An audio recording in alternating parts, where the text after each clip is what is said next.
Hello everyone, আসসালামু আলাইকুম সবাইকে। ফরচুন বরিশাল বনাম ঢাকা ক্যাপিটালসের ম্যাচটি খুবই গুরুত্বপূর্ণ দুই দলের জন্যই। কেননা ফরচুন বরিশাল যদি এই ম্যাচ জিতে যায় তখন তাদের আল্টিমেটলি কোয়ালিফায়ারটা একদম নিশ্চিত হয়ে যাবে। তাদের হাতে যে ম্যাচটা থাকবে সেটাতে তারা আল্টিমেটলি এক্সপেরিমেন্ট করতে পারবে।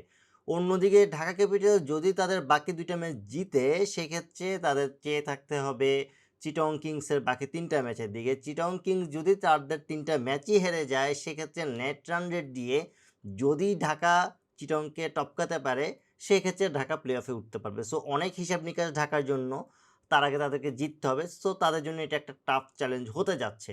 অ্যান্ড এখানে স্বভাবতই বলা যাচ্ছে ফরচুন বরিশাল যথেষ্ট এগিয়ে থাকবে। অ্যান্ড প্রেডিকশনও আমি আলটিমেটলি ফরচুন বরিশালকে এগিয়ে রাখবো।